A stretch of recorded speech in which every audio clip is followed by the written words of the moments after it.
Hello, my second grade friends.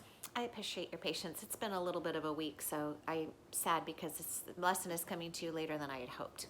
Okay, we're gonna get right into Three Little Pigs. So, the very first version of Three Little Pigs that I will read, or I might spend more time retelling this one because I wanna spend extra time with the next version, is just the Three Little Pigs. This is an updated version of the story you probably heard when you were in kindergarten or preschool, but it has a couple little twists. So let me read it. The Three Little Pigs. I bet you can follow along with what kind of twists the author has made to update this fairy tale. One day, Mrs. Pig decided it was time her sons left home. So she packed them some lunch and set them off to seek their fortunes.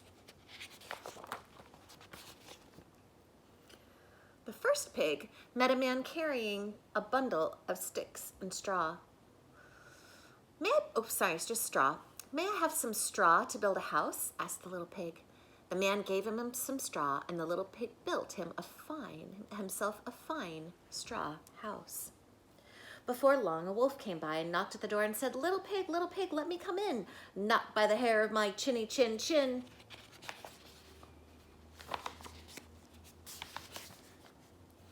Then I'll huff and I'll puff and I'll blow your house in, said the wolf. So he huffed and he puffed and he blew the house down and ate up the little pig. The second little pig met a man carrying a bundle of sticks. May I please have some sticks to build a house? Asked the little pig. The man gave him some sticks, and the little pig built himself a fine stick house. It wasn't long before the wolf knocked on the door and said, little pig, let me come in. Not by the hair of my chinny chin chin, that I'll huff and I'll puff and I'll blow your house in, said the wolf. So he huffed and he puffed and he huffed and he puffed, and at last he blew the house down and ate up the little pig. The third little pig met a man with a load of bricks. May I please have some bricks to build a house? The little pig. The man gave him some bricks, and the little pig made himself a fine brick house. Soon, you know what happens, the wolf came by. He knocked on the door and said, little pig, let me come in. No, not by the hair of my chinny chin chin, then I'll huff and I'll puff and I'll blow your house in, said the wolf. Well, he huffed and he puffed and he puffed and he huffed and he huffed and he puffed, but no matter how hard he tried, he couldn't blow the house down. When he found that he couldn't blow the house down, the wolf said, little pig, I know where there is a field with the biggest turnips you've ever seen. Where? Asked the little pig.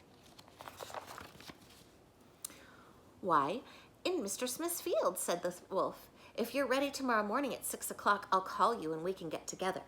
Very well, said the little pig, I'll be ready. This part seems new, doesn't it? I don't remember this part in the original. I think in the original, or not the original, the one that's more familiar to most people, I think that is the version where the wolf comes down the chimney and falls into the pot of boiling water. Remember that? But this time he's luring him out into Mr. Farmer's field. Next morning, the little pig set off for Mr. Smith's field at 5 a.m. and gathered a whole basket of turnips. The wolf arrived at 6 o'clock and said, little pig, are you ready? Ready, said little pig. I've already been there and back, and I have a nice pot full of turnips for my dinner. Who's tricky now? The wolf got very angry, but still thought he could trick the little pig somehow. Little pig, he said, I know where there's an apple tree that grows the reddest, sweetest apples you've ever tasted. Where? Asked the little pig. Down at Merry Garden, replied the wolf. I will call for you at 5 o'clock tomorrow morning, and we can go together. Next morning, the little pig woke at 4 o'clock and set off for the apple tree, hoping to get back before the wolf arrived. However, because he had the farthest to go this time, and because he had to climb a tree, he was just coming down when he saw the wolf approaching. So, you're already here, little pig. Are they nice apples? Said the wolf. Yes, delicious, said the little pig. Here, try one. And with that, he threw an apple as hard as he could so that the wolf had to run after it. The little pig quickly jumped up and down and ran home. Tricky, tricky. The next day, the wolf came to visit again. Little pig, there's a fair at Shanklin this afternoon. Shall we go? "Oh, yes," said the little pig. "What time will you call?" "At 3 o'clock," said the wolf. As usual, the little pig set off well ahead of time. Can you see him sneaking away?